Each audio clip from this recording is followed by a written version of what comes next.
actually didn't know that many people watch the show, so thank you. We know you have a choice in your semi-satirical weekend review shows, Blaze, so we thank you for choosing us. But it's probably a good thing that we didn't have a show last week, because last Saturday was when we first heard of the whole Anika Gumbs saga. And I thought, well, okay, at least I have a week to digest it and make sense of it. And you know what? No, nothing. I'm still as confused today as I was a week ago when I first read the story. That's why there's smarter people than I who have tried. Sunita Maraj, you're up. Though Anika Gumbs does have a lot of questions to answer, but the point that Matt makes about the responsibility of media houses is relevant in this case because of the information we have on Anika in terms of her business relations. The fact that she had a business that seemed to have started out of the award of government contracts from the very beginning of her employment. So I think that there was sufficient red flags there, and the question to be addressed by everybody, including outside the media, is, are there other Anika Gumbs inside media houses? I think it is the management of a situation like that. Whether you believe Anika Gumbs or not, if you believe her and that there was a case that she interpreted to be sexual harassment. And nobody can say to anybody how they must. You could be mentally unbalanced and somebody passes by you and you think, oh, that is Obia, they passed by me and they threw their shadow on me. This is how people respond to things. How do you prevent that person becoming a liability to you as a news house? In this case, Anika Gumbs made an allegation, but against no person that the newspaper could have identified. How do you deal with that kind of thing? And if it is, as many people seem to think it was a plot, how do you nip that before it becomes a destabilizing factor? So I think at the heart of it is a challenge for a media house, how to deal with situations like this. Editor's note, I'm told that Gumbs did make her interests and declarations known, and her employer did follow all of its established protocols, both editorial procedures and in keeping with industrial relation requirement. That was a paid political announcement. All calls to Ms. Gumbs' phone went straight to voicemail. You know, who knows? She's now joined the ranks of Sasha Mohammed, Reshmi Ramnarine, Anil Roberts. You know, those people who've completely managed to disappear while living on an island with only 1 million people. And yeah, moving on. So did you see the commercials that the government released this week? Or should I say, did you happen to catch any news in between the commercials? Prime Minister Kamla Prasad Bisesa has a plan for... Okay, we've seen it. I know you've seen it. I'm sorry. But Jabari Fraser tried to crunch the numbers on just how much political parties pay to annoy you. Just 60 seconds of airtime during the 7 p.m. news on the two biggest stations, TV6 and CNC3, for political advertising this season costs a cool $16,000. Let's say you have, conservatively, 3 of those per weeknight. 3 by 6,000 equals $40,000. For 2 weeks, 10 weeknights, your TV advertising total for the last 2 weeks of campaigning would be $480,000. And that was an extremely conservative estimate. The UNC has placed as many as 11 of those ads in one newscast. It's why TV6 and CNC3 have had to extend the newscast beyond the usual hour, just so we could squeeze some actual news in. Keep in mind, Jabari's story doesn't even factor in production costs to make the ad. He's going to have more stories about political parties and how they're paying for print and radio ads as well. And before you ask, the journalists don't see a red cent of that money. That's just business. Anyway, listen, at least in 2010, when the PNM gave the same vague, nondescript, I have a plan argument, they at least put it to some music. PNM has a vision, PNM has a plan. We'll take care of you, PNM understands. We love you so, we take good care of you. Only the PNM has a plan. Still catchy today. Anyway, if you really want to see a campaign commercial, you might need to learn a thing or two from this guy. I found this on the internet this week. He's a Canadian independent running for parliament. University is too damn expensive. Hey, thanks, mister. Services like healthcare and social programs should be expanded, not cut. The Indigenous people aren't even protected by their own government. Change is coming to Canada, and I'm here to lead that charge. Are you ready for the shift? I am. My name's Wyatt Scott, and I'm running for Parliament! Destroy, destroy, destroy, destroy, destroy, I'll get you. That is change I could vote for. Anyway, speaking of campaigning, many of you would have gotten that email, right? Or that phone call. It's raising a lot of questions of how the government has gotten access to our information. Now, the PNM claims it's through the health card database. There are also questions about TSTT. Were they giving it away? So we took it to the authorities, the Telecommunications Authority, that is. That's a trade. And any tradesman will find means of getting information to pursue his objectives. Right? But in essence, with the advent of the information age, privacy and rights become questionable. To what extent you have control over your own privacy is very doubtful. I think the simple translation for that is, it sucks to be you. At least we can count on Jack Warner to present a clear, sober analysis of the situation. Everybody feels that his or her phone is tapped, and they'll tell you, don't call me, I'll call you on another line. Your email, your phone, everything has been taken over. The only safe way you have to get a message across this country is by a pigeon. And if I'm allowed to be serious for a second. Okay, done. It does raise some questions about our privacy. How safe is your personal information? Let's flip that around. If Big Brother is watching and government does have my information, well, maybe they could have the information of the criminals as well. And as long as the National Security Minister knows how your information is being accessed, then he can use his powers for good and not evil. I know. I really don't know the how. I know the why, but I really don't know the how. And that I'll have to find out. I don't know who I'll find out from. But I know that is happening, you know that is happening, and I know why it is happening. But I don't know the how, as yet. The concern that people's private information is being used in a way that they may not have authorized. Yeah. Right? I'm just asking. I am sure our information is safe, yes. Yeah, I'm very reassured. I guess that was our fault for asking the grandfather of the nation about technology. Anyhow, maybe the first question should have been, Minister Alfonso, do you know what an email is? All right, let's take a break. This is your satirical 8 o'clock news headline.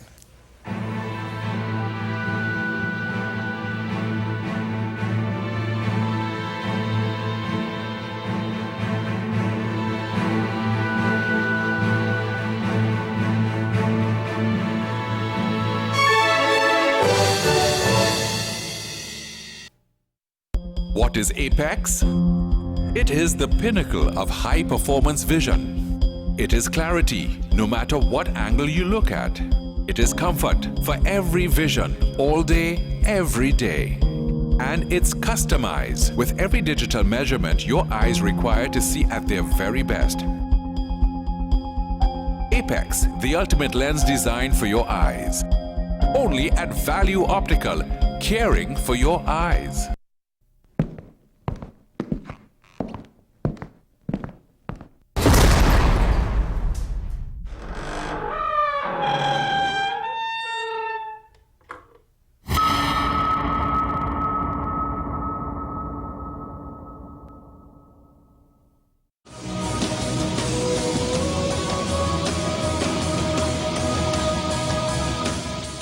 Welcome back. You may not know his face, but you definitely know his voice. Dale Enoch has been on the airwaves for as long as I can remember.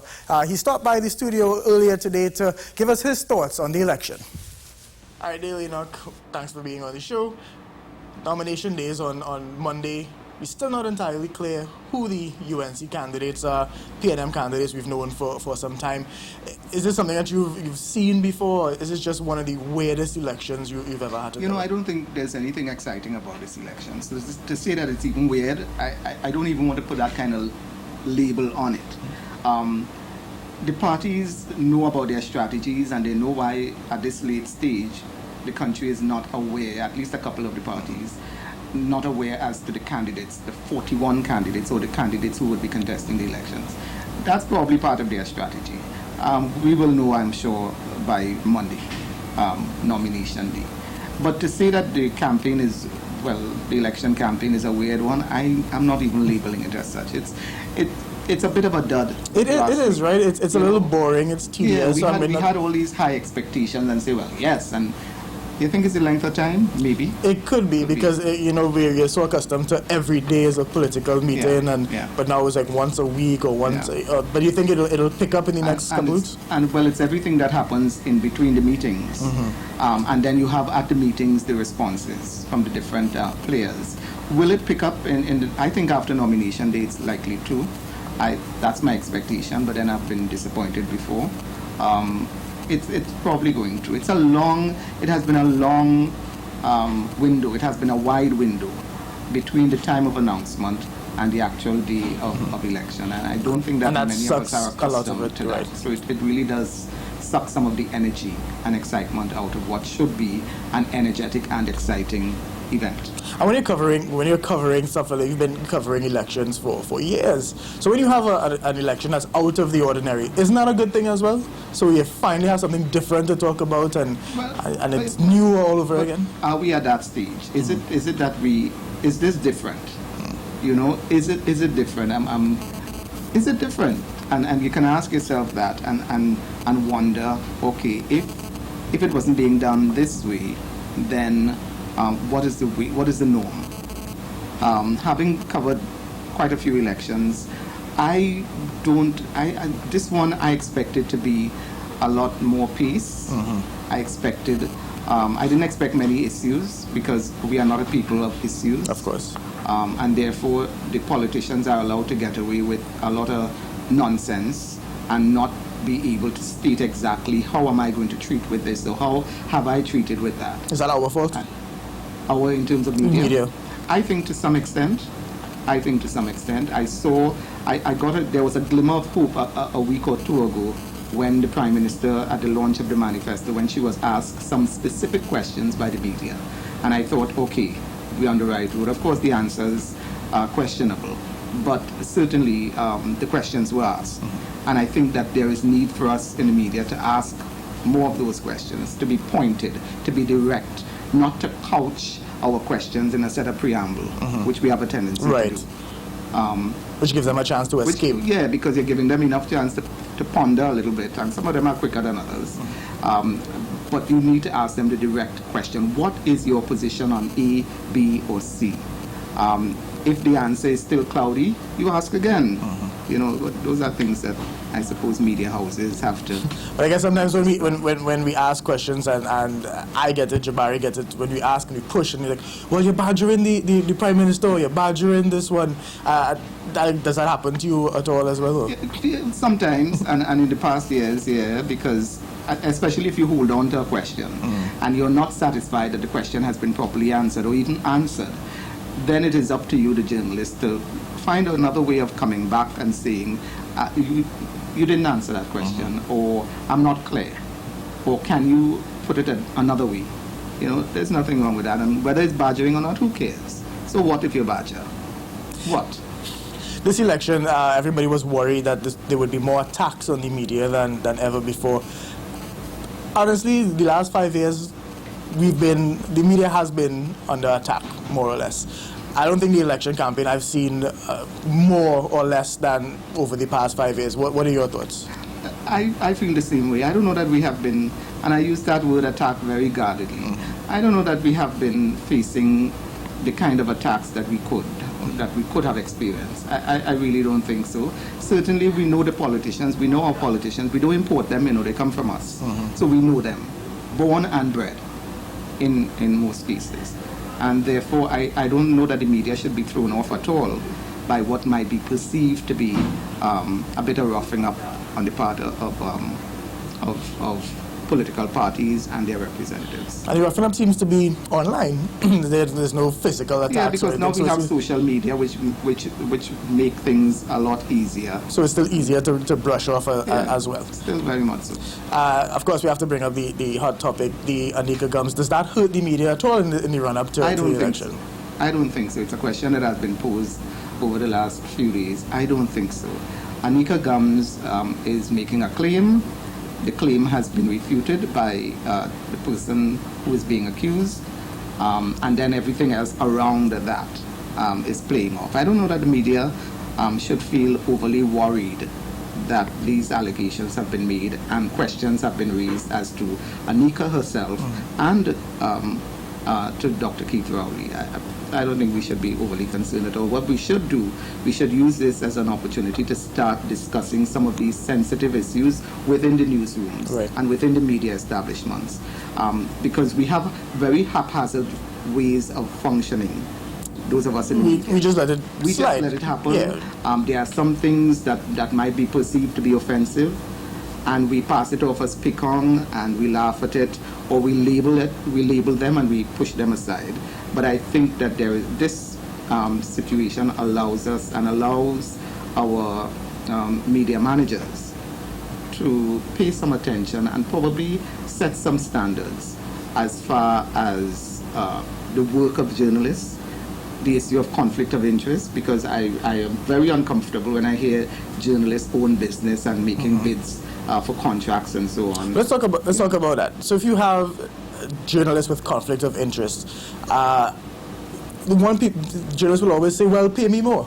But of course, that is another issue. Yeah. So how do we balance that? I think as a manager, you should know, one, that there is this business interest on the part of a journalist. I think a manager should know, so that a manager knows what or how to play it and how to structure the work that is done by that particular journalist. If you don't know, then you end up being surprised and with a lot of boo-boo on your face after a while. And the issue of money, I don't think we could ever pay journalists enough. Or anybody. Or anybody for that matter. Always want more. And that's the nature of who we are and what we are. But are you speaking as a manager there? I'm speaking as a manager and as somebody who's paid as well, because I could say that I don't think I'm paid enough. You know what I mean? So you will always get that. But the conflict of interest thing is worrying. The conflict of interest thing also relates not just to businesses, but personal relationships. Yes. If a reporter has a relationship with a politician or somebody who is in the news, do they have to disclose that to their head you're of talking about news? a relationship outside of news. Yes. Or outside of a media. personal relationship. I think I would want to know as well that I know this person. We go back some years, and yeah, I would want to know, because it's very easy for those relationships to slip under the radar and become poisonous to the work and the credibility and integrity of the work that you do. So should a manager come forward and say, well, listen, I need to know who you are in a dating relationship with at any point in time? Or does that go beyond, you can't stop people from dating. You can't stop people from having relationships, intimate relationships. So certainly I wouldn't want to do that. But it helps if you know as a manager. It helps if you know, because then you can probably provide some guidance as to how to treat with it. In other words, just tell them you can't cover this story, or you should probably recuse yourself. I would pull my reporter away from certain stories if I know that there is some personal thing happening there. I wouldn't want to encourage coverage, or you providing coverage to that person. All right, give it to somebody else. Right. Any final thoughts leading up to the election? What should we look out for in the last couple of weeks? What are you looking forward to in the last couple of weeks? Well, I'm looking forward to it being over. I think we all are to some extent. I'm looking forward to it being over, so that we can, I don't know if this country is ever settled, but so that we can have some semblance of normalcy once again. Or maybe this is normal. Maybe this is the new normal. Maybe this is the new normal. But I'm looking forward to its end. And I think that people in the media, I think journalists just need to constantly be aware of the work that they do, and constantly be aware of making sure that what they do has credibility, and that cannot be questioned at all. And if it's questioned, can be easily refuted. All right, Dale Enoch, thank you very much, man. All right.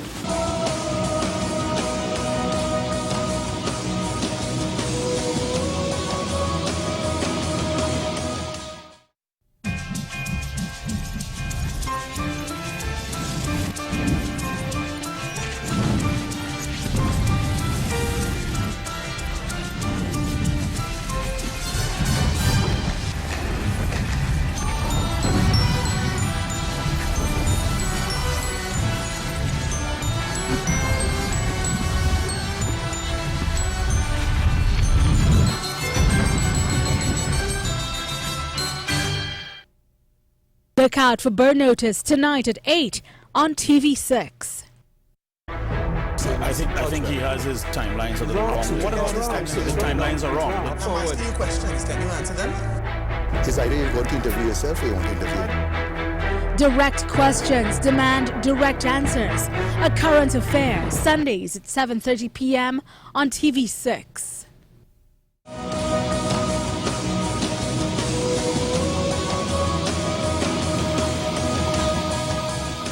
All right, welcome back. We're stepping away from the politics, finally. Some time ago, we tried to put some chicks into a mansion, but maybe the house was a little bit too big, so we're putting 3 women into an apartment now. Check it out. We have some random fella in mind. No, why would you say that? Let's have a party. We have plenty of good reasons to get drunk.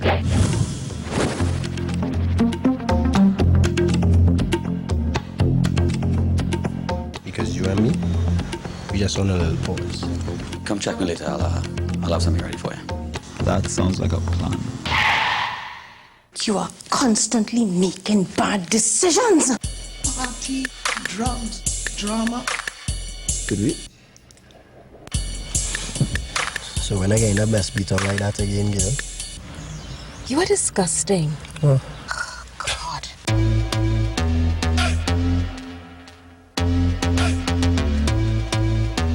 So buckle up your seatbelts, because I'm moving in.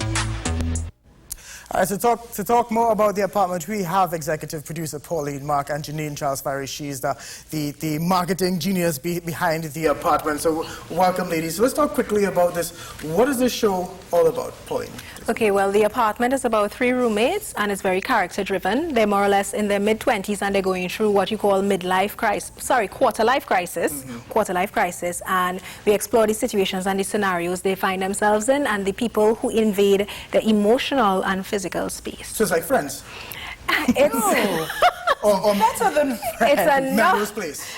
You know what? Melrose Place. Interesting you would say that, because someone recently brought up that to me, and I thought, I did not really look at that as something to compare it to draw influence from. But if you want to more or less compare it to any series that is about people living in a confined space and how they affect each other, maybe you can compare it to that. But of course, with the Trinidad and Tobago context, I mean, we will deal with things much differently than, any other type of cultural scenario. Some things are allowable in the U.S., and in Trinidad household, it would not fly. So it's all just back and out, right through from start to No, finish.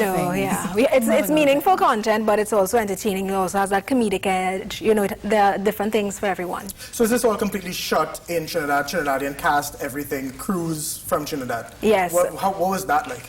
Okay, well, first of all, our cast and crew are predominantly Trinbagonian, but I mean, our culture is very diverse. So we have one English actress, and a couple crew members were like Jamaican and different things like that, but predominantly Trini. The experience, was really nice. It was a dream of mine coming true. So it was nice to really put an idea forward and see it come to life. So that was This is all your idea. And I know everybody comes forward and say, well, the government don't give me money. Did you have to go to the government for sponsorship, or did you go cap in hand to friends? How was funding this project? There were many different sponsors that we approached. Of course, some really critical ones like Massey and NLCB, of course, Berger Paints, and we had a lot of great response. Of course, we still had some people who were kind of shy, a little risk-averse, but we intend to, go back again and say, listen, this is happening. Better jump on board. Now is the time. Is that a problem? You find that people aren't willing to not necessarily advertise, but to invest in local. They hesitate. I know for various reasons, and I've come into contact with some of those reasons, and it's important to understand where they're coming from. But at the same time, there are projects that are worth the gamble, and this is one of them. Yeah. I also wanted to just highlight the fact that Ministry of the Arts and Multiculturalism, as well as Ministry of Gender, Youth and Child Development are sponsors. We also have partners and other organizations that have supported the project. Now this seems a little bit racy. What is the age group that you're targeting with this show? Well, we are targeting 16 years and over. That's more or less. So young? 16 you'll find kind of young to... Well, in terms of what the sort of content that we view right now and that's available, that is a realistic age. If they can't beat them, join them, right? No, it's not that. It's, the content, it's relevant to persons that age, and it's not so racy that it's adult content that it has to be 18 years and over. It's very much tailored towards people who are 16 years and over, and some people might say younger. Yeah.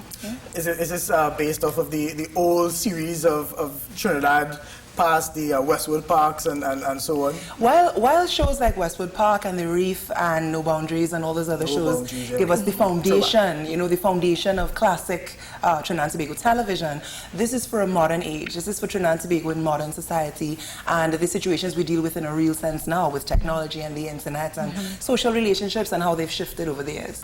21st century young Trinbagonians. And so what is the difference between the 21st century young Trinbagonian and a 20th century Trinbagonian?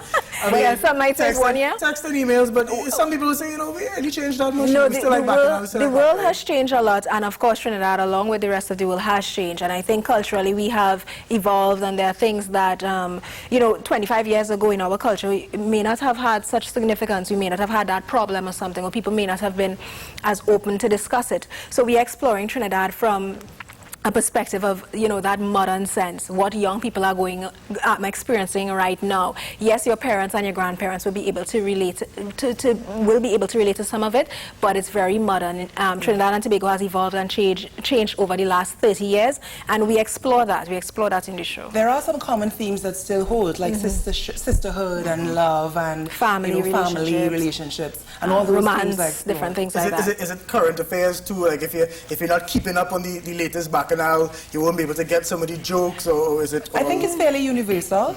It's more about social relationships and lifestyle. Who's starring in it?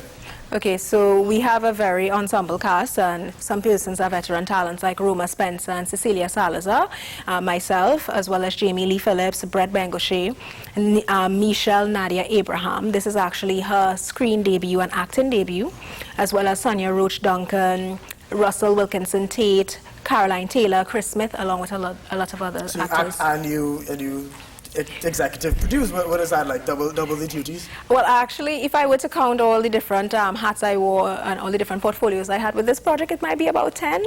Because I did line producing as well. I did sponsorship acquisition. I did writing along with Juliette Macaulay, the director, and Janine Charles Ferre, who consulted. She was a script consultant.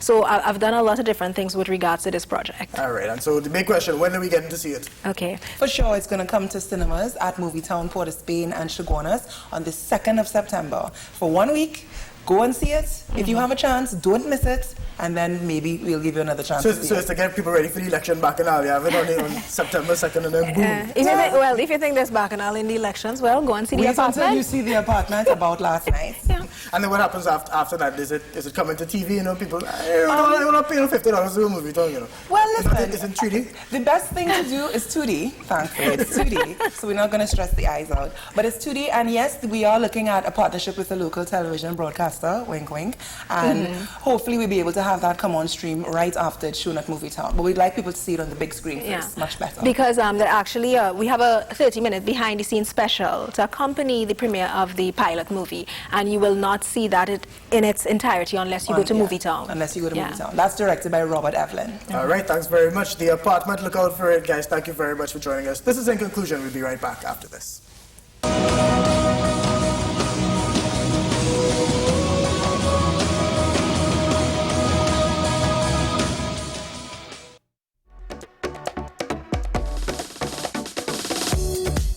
Engaging, enlightening, and a little bit entertaining. Fazir Muhammad always gets straight to the point. Join him every morning for Straight Talk on all the latest local, regional, and international affairs in TV6's Morning Edition from 6 a.m. to 8 weekdays right here on CCN TV6.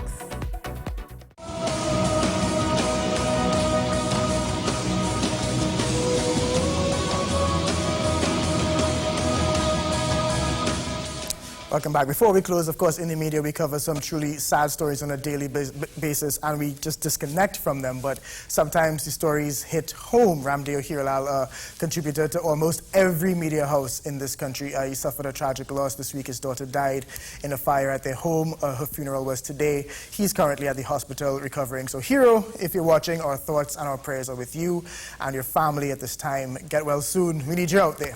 All right. That's our show. A brand new week of news begins right now.